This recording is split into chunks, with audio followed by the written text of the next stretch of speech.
जय सिया राम। श्री रघुनंद चैनल पर आप सभी का स्वागत है। आज मैं आपको श्रद्धा और विश्वास से भरी कथा सुनाने जा रहा हूं।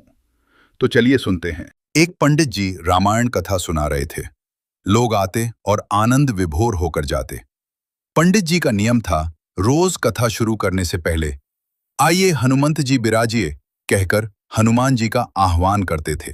फिर 1 घंटा प्रवचन करते थे। वकील साहब हर रोज कथा सुनने आते। वकील साहब के भक्ति भाव पर एक दिन तर्कशीलता हावी हो गई। उन्हें लगा कि महाराज रोज आइए हनुमंत जी बिराजिए कहते हैं, तो क्या हनुमान जी सचमुच आते होंगे? अतः वकील साहब ने पंडित जी से पूछ ही डाला, महाराज जी, आप रामायण की कथा बहुत अच्छी कहते हैं, हमें बड़ा रस आता है, परंतु आप जो गद्दी प्रतिदिन हनुमान जी को देते हैं, उस पर क्या हनुमान जी सचमुच विराजते हैं? पंडित जी ने कहा, हाँ, ये मेरा व्यक्तिगत विश्वास है कि राम कथा हो रही हो तो हनुमान जी अवश्य पधारते हैं। वकील ने कहा, महाराज, ऐसे बात नहीं बनेगी। हनुमान जी यहां आते हैं, इसका कोई सबूत दीजिए। आपको साबित करके दिखाना चाहिए कि हनुमान जी आपकी कथा सुनने आते हैं। महाराज जी ने बहुत समझाया कि भैया, आस्था को किसी सबूत की कसौटी पर नहीं कसना चाहिए। ये तो भक्त और भगवान के बीच का प्रेम रस है, व्यक्तिगत श्रद्धा का विषय है। आप कहो तो मैं प्रवचन करना बंद कर दूं या आप कथा में आना छोड़ दो। लेकिन वकील नहीं माना। वो कहता ही रहा कि आप कई दिनों से दावा करते आ रहे हैं, ये बात और स्थानों पर भी कहते होंगे, इसलिए महाराज आपको तो साबित करना होगा कि हनुमान जी कथा सुनने आते हैं। इस तरह दोनों के बीच वाद विवाद होता रहा। मौखिक संघर्ष बढ़ता चला गया। हारकर पंडित जी महाराज ने कहा, हनुमान जी हैं या नहीं उसका सबूत कल दिलाऊंगा। कल कथा शुरू हो तब प्रयोग करूंगा।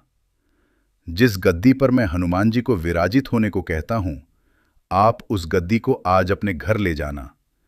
कल अपने साथ उस गद्दी को लेकर आना और फिर मैं कल गद्दी यहां रखूंगा। मैं कथा से पहले हनुमान जी को बुलाऊंगा, फिर आप गद्दी ऊंची उठाना।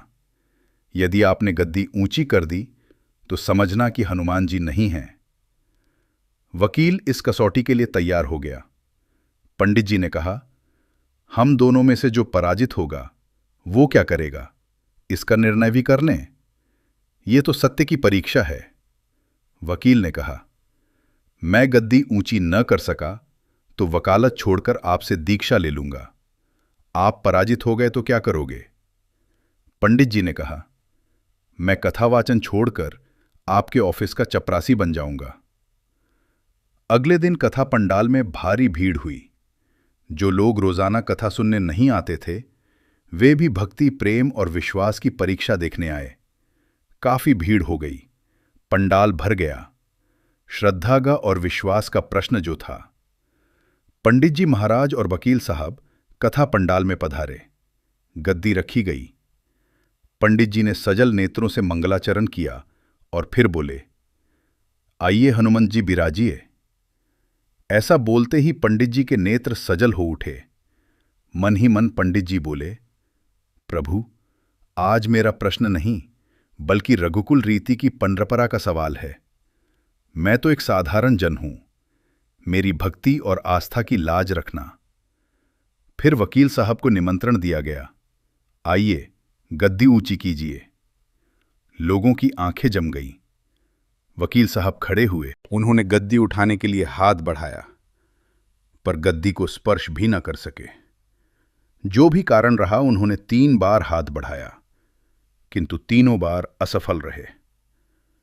पंडित जी देख रहे थे।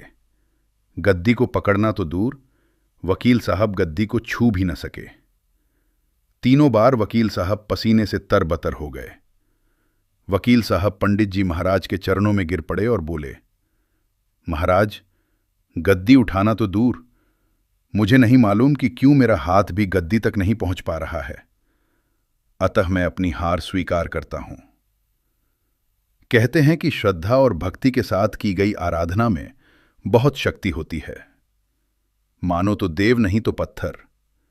प्रभु की मूर्ति तो पाषाण की ही होती है, लेकिन भक्त के भाव से उसमें प्राण प्रतिष्ठा होती है तो प्रभु विराजते हैं।